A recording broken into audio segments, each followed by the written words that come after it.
자, 우리 지금 계속 길르앗 지역 방을 둘러싼 이야기들을 살펴보고 있습니다.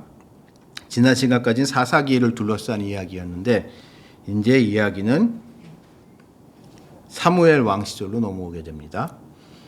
이스라엘의 역사의 전환점인 순간이죠. 이스라엘이 이제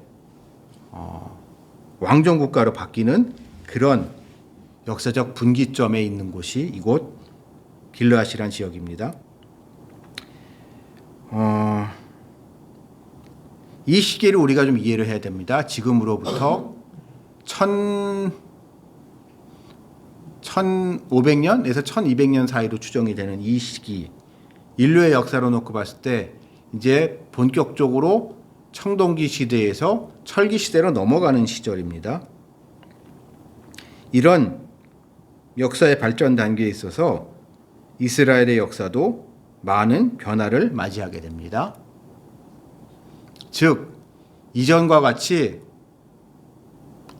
소규모, 부락 중심, 부족 중심, 지파 중심으로만은 그들의 생존이 보장되어질 수 없는 시대적 상황에 그들은 놓이게 됩니다.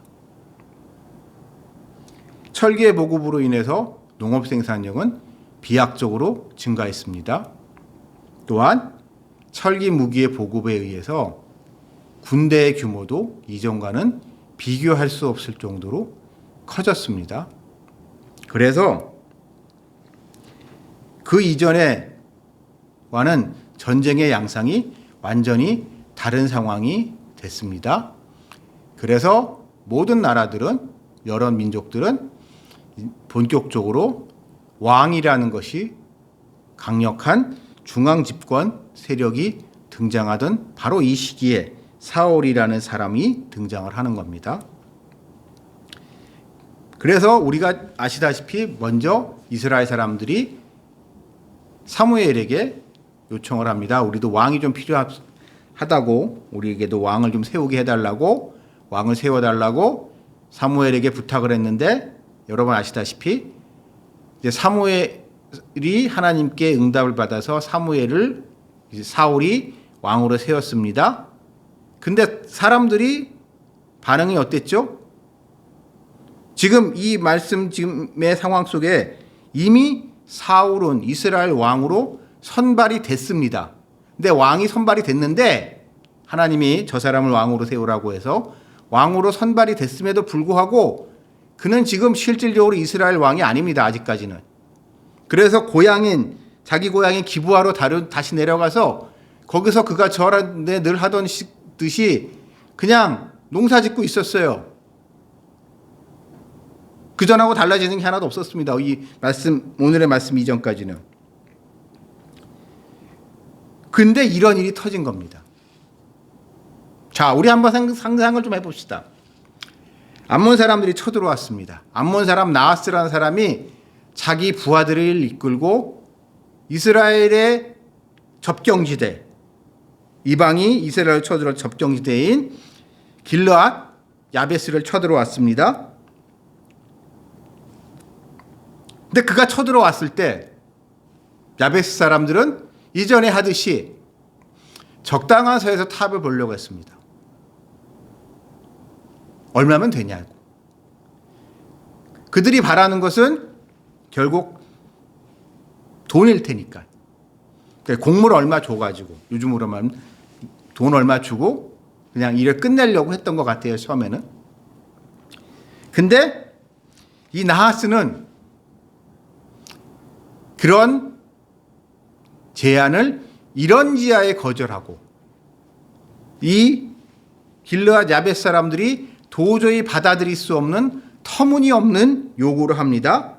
그들의 오른 눈을 다 빼라는 이런 말도 안 되는 요구. 이 얘기는 내가 너희랑 협상하지 않겠다는 거죠. 내가 너희를 쳐들어가면, 지금 여기 왔는데 내가 너희와 싸우면 내가 너희를 얼마든지 이길 수 있어 라고 자신만만하게 야베스 사람들한테 그렇게 협박을 했고, 그 협박 안에 이스라엘 사람, 야베스 사람들은, 길르앗 야베스 사람들은 어쩔 줄 몰라 했죠. 그래서 자기 동료들, 자기 동지들에게 12지파들에게 이제 사신을 보내서 구원군을 요청을 한 겁니다. 아마 이 오늘의 이 말씀 속에서 이 나쁜 사람이 나하스라는 사람은 그렇게 생각하지 않았나 싶어요. 야, 이스라엘 너희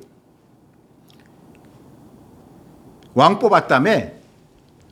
사울이라는 사람 왕 뽑았다며? 근데 니들이 왕 뽑아놓고 그 사람 왕 대접하지 않는다며? 뭐 이런 당나라 군대 같아 니들은. 저 별거 아니네. 야, 너희 그렇게 분열되어 있어? 니들이 왕 뽑아놓고 난 다음에 뽑힌 왕이 마음에 안 든다고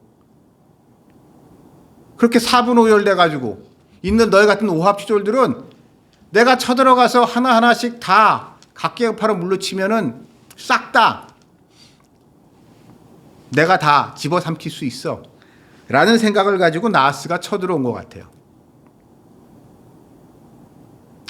근데 이 이야기가 결국 고향에서 생업에 종사하고 있던 사울의 귀에까지 들어갑니다.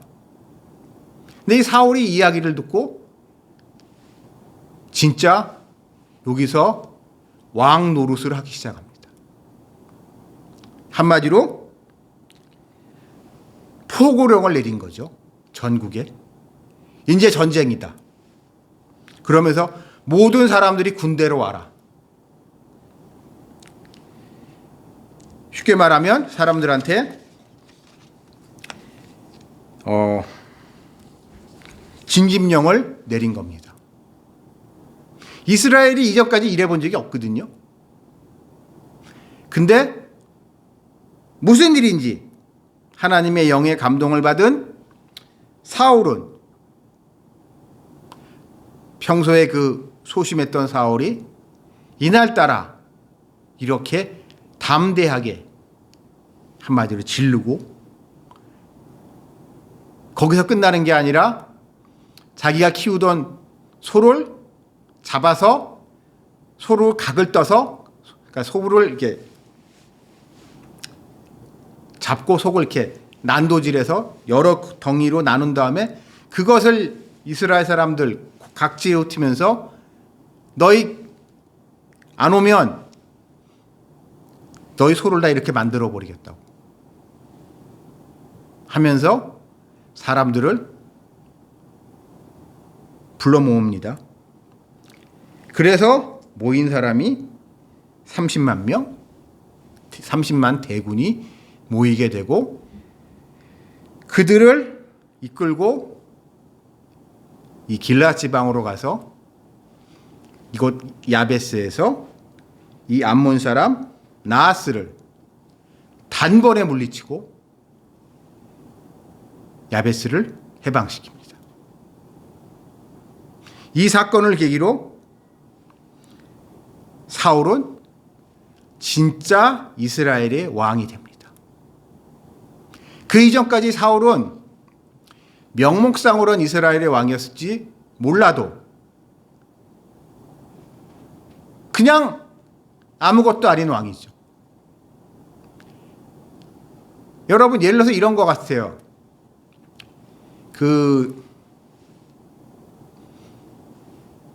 우리 문화 속에선 그런 게 없는데 서양 문화 속에서 무슨 귀족 칭호가 있단 말이에요. 뭐 어디에 무슨 뭐 공장, 어디 백장 뭐 이런 거 있단 말이에요. 그런 칭호가 아직도 남아 있대요. 그래서 내가 돈만 있으면 그런 거 살 수 있다네요. 근데 사람들 중에 가끔 돈은 많은데 호기심 있는 사람들이 그런 거를 은하돈 몇 천만 원 내지는 많으면 몇 억 정도 된다는데 그걸 주고 사고 판다네요.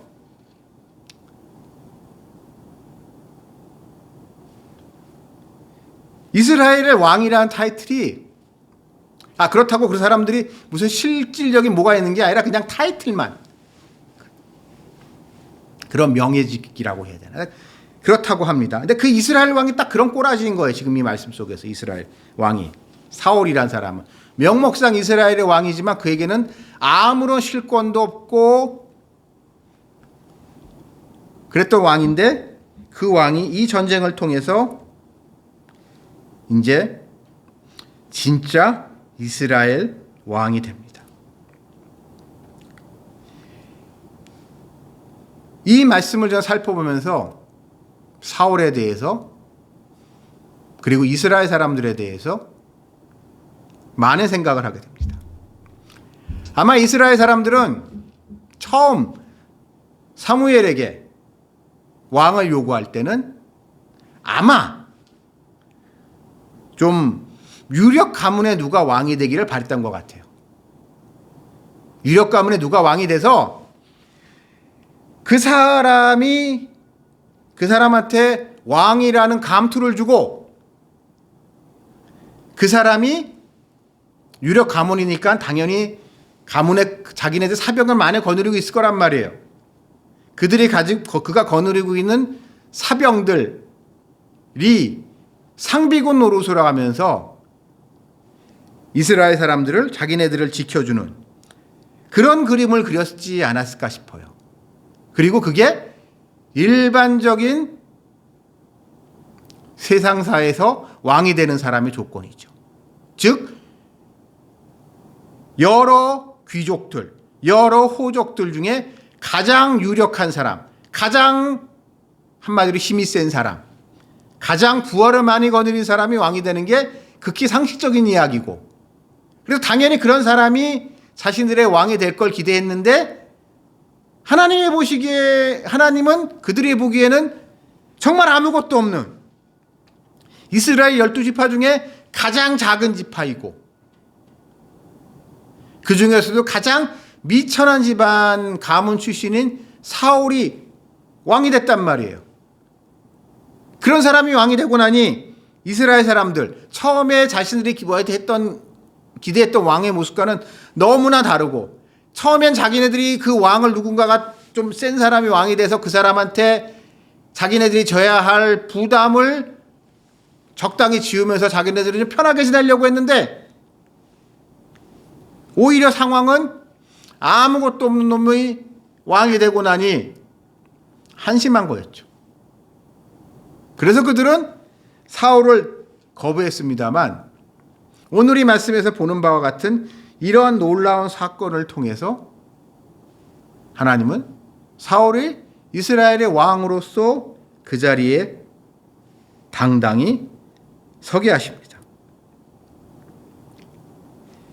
저는 이 말씀을 보면서 우리 한국교회의 모습을 생각을 해보게 됩니다. 자, 이 땅에 교회가 들어온 지도 이제 100 몇십 년 됐죠? 130년, 140년 정도 될 것 같아요. 처음에 교회가 들어왔을 때 사람들의 반응은 어땠을까요? 부정적이었죠. 우리는 길지 않은 한국교회의 역사에 대해서 이상한 환상을 가지고 있는 분들이 많습니다. 옛날에 좋았다는 식으로. 특히 요즘 한국교회가 뭐 어렵다고 하면서 옛날에 한국교회는 그러지 않았는데 왜 한국교회가 요즘 와서 이 모양 이 꼴이 됐냐고 얘기하시는 분들이 간혹 계신데요. 우리가 객관적으로 과거의 자료를 살펴보게 되면 예나 지금이나 별로 달라진 거 없습니다. 교회는 사람들에게 그렇게 우호적인 대접을 받지를 못했어요. 왜냐하면 사람들이 생각했던 것과는 거리가 너무 멀었던 거기 때문이죠. 자, 기독교가 처음에 한국에 전파됐을 때, 선교사들을 위해서 한국에 전파됐을 때, 물론 기독교에 대해서 관심이 있었던 사람, 호기심이 있었던 사람. 저 서양 사람들은 뭐를 믿으며 그 사람들이 왜 저렇게 잘 살게 됐을까? 저렇게 대단하게 됐을까에 대해서 그 당시 지식인들 나름 관심이 있었고 배우려고 했습니다. 하지만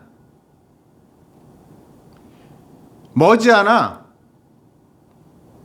그 사람들은 교회를 떠났습니다. 교회에 와봤는데 자기네들이 기대했던 거, 자기네들이 생각했던 거와는 너무 거리가 먼 거예요. 예를 들어서 100만인 구령운동이라는 게 있었습니다. 그러니까 우리 조선 사람이 100만 명이 하나님을 믿고 100만 명이 한꺼번에 합심 기도를 하면 하나님이 우리에게 놀라운 기적이 일어나서 이제 저 외놈들도 물리치고 우리 잘 살게 될 거라는 이상한 좀 이렇게 그런 움직임이 좀 있었어요. 초창기에. 그래서 100만 명이 했습니다. 뭐가 달라졌죠? 달라진 거 하나도 없죠. 그런 일이 있고 하니까 처음에는 혹시나 하는 마음에 교회 왔던 사람들이 무더기로 교회를 떠나갑니다. 그리고 그 사람들의 거의 상당수가 나중에 사회주의자가 됩니다. 왜냐하면 그들은 그러니까 하나님이 자신들에게 뭐를 원하시고 무엇을 말씀하시는지에 관심이 없어요. 내가 원하는 것, 내가 옳다고 생각하는 것을 하나님이 기적적으로 이루어주게 하시는 것. 거기에 모든 관심이 있었고 그렇게 되지 않았을 때, 즉 기도의 응답이 되지 않았을 때 그들은 실망하고 떠나갑니다. 마치 이스라엘 사람들이 사울을 버렸듯이.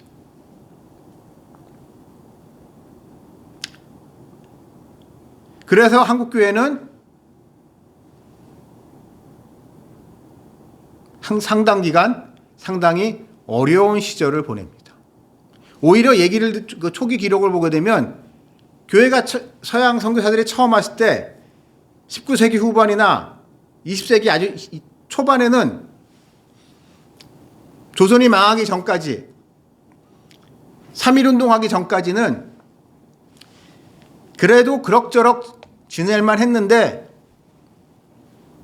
3.1운동을 기점으로 해서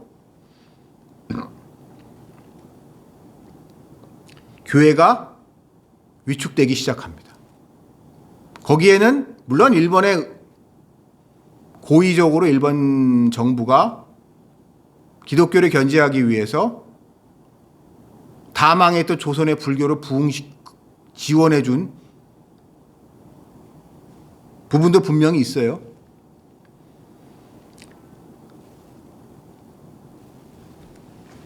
그래서 어쨌든 그 이후에 교회는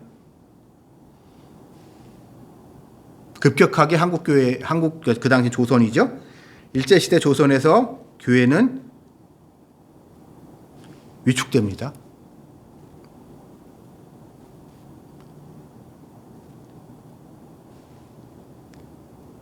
그래서 일부는 친일파가 되고 불교에 빠져서 대표적인 인물이 춘원 이광수죠. 당대 최고의 희성이랬던 춘원 이광수. 그 인간도 한때 교회 다녔어요. 근데 아이러니한 게 우연의 일치인지 모르겠지만 그 인간이 교회를 떠난 시점 얼마 안 돼서 친일파를 변절했고 나중엔 불교에 심취하게 됐습니다. 묘한 흐름이 있어요. 또 다른 한편 수많은 공산주의자들, 사회주의자 같이 박헌영 같은 인물 대표적으로. 박헌영 같은 인물도 YMCA에서 무지하게 열심히 활동하던 사람입니다. 젊은 시절에. 근데 여러 가지 이유로 교회에 실망하고 사회주의에 투신하게 됐어요. 아이러니하게 박헌영이 왜 죽었는지 아십니까? 북한에서 죄목이, 공식적인 죄목이 미제 간첩이라고 해서, 미제 스파이라고 해서 처형을 당했는데, 북한에서 미제 간첩, 왜 네가 미제 간첩이냐? YMCA에서 활동했기 때문에. YMCA 활동하면서 선교사들에게 친했기 때문에 너는 미제 스파이다라고 하면서 박헌영이 북한에서 무지하게 비참하게 처형이 됩니다.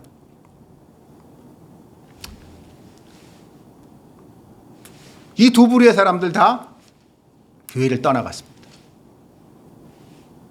교회에 누가 남았을까? 하나님밖에 의지할 수 없는, 원래 한심했던 사람들만 교회에 남게 됐고, 그래서 그 시점을 계기로 해서 한국교회는 극단적인 요처 집단이 됩니다. 우리가 한국교회에 대한 이미지 중에 하나가, 교회는 남자보다 여자가 압도적으로 많다는 우리가 그런 선입견이 있잖아요, 우리 머릿속에. 그 시기들, 이런 시기들을 겹치면서 잘난 남자들은 떠나고 의지할 거 없는 아낙들만 많이 모이는 그런 한국교회, 그 당시 조선이죠. 조선의 교회가 의 모습이 됐습니다.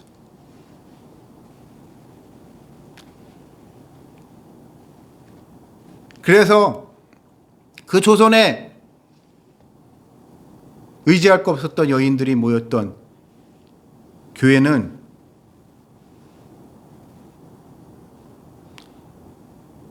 여러모로 힘든 시기를 보냅니다. 그 이후에. 여러분, 왜 미션 스쿨도 여러분 가보시잖아요? 미션 스쿨도 중에 여중 여고가 압도적으로 많습니다. 여중 여고가 왜 압도적으로 많은 줄 아세요?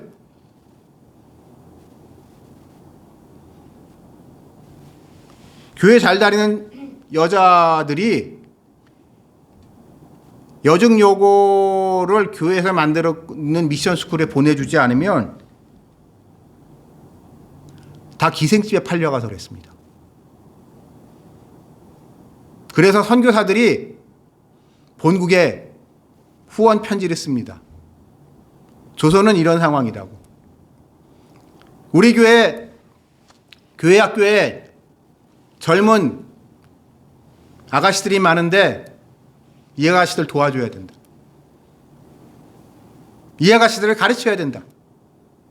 이 아가씨들 공부시키지 않으면 얘네 부모들이 얘 다 기생학교 권번에 팔아버린다. 그래서 선교사들이 본국의 후원을 받아서 전국에 여러 여학교들을 만듭니다. 그 시대적 상황을 보게 되면 흥미로운 게, 미국이나 선진국 입장, 그 당시 서구 선진국 입장에서도 조선은 중요한 선교 대상이 아니었습니다. 중요한 선교의 대상은 인도, 중국, 일본이었어요. 크니까. 중요한 나라가. 조선이라는 나라는 있는지도 몰라요, 대부분 사람들이. 그러니까 선교 자원, 한전된 예산의 거의 대부분이 일본과 중국과 인도에 투여가 되고, 조선에는 언더우드 같은 사람이 미국 방방곡곡을 돌아다니면서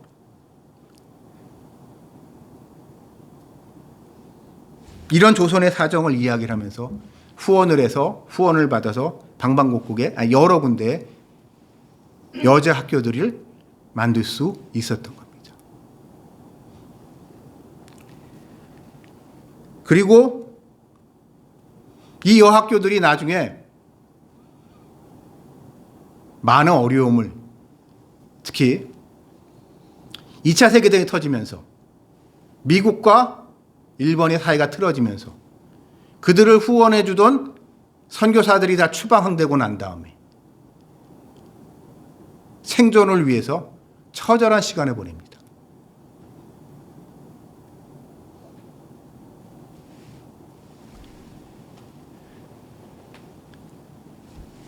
그리고 조선 처녀들 입장에서는 어떻게 해서라도 그런 학교를 가는 것이 정신대에 끌려가지 않은 가장 확실한 길이었습니다.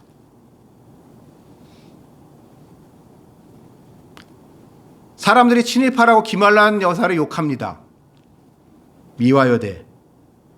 근데 그분이 그 와중에서 그 학교를 지키기 위해서, 자기 제자들을 지키기 위해서 얼마나 처절한 시간을 보냈는가.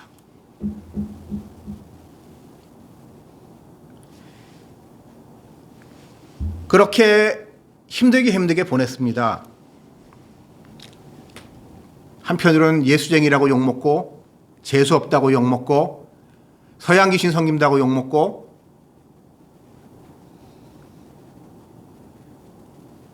왜 신사참배 안 하냐고 욕먹고, 왜 조상신 안 섬기냐고 욕먹고, 그러다 기적같이 광복의 날이 왔습니다.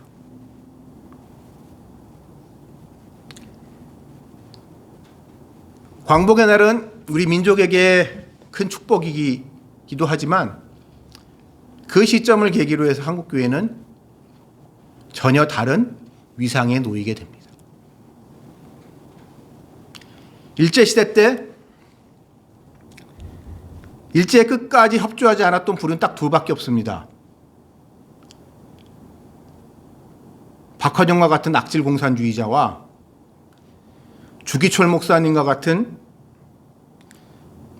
극단적인 근본주의자, 기독교 근본주의자, 딱 두 집단만 일본에 끝까지 협조하지 않았습니다. 그렇기 때문에 어찌 보면 해방 이후에 역사의 주도권이 이 두 세력한테 갈 수밖에 없었습니다. 냉정하게. 가장 피를 많이 흘렸기 때문에. 가장 당당할 수 있었기 때문에.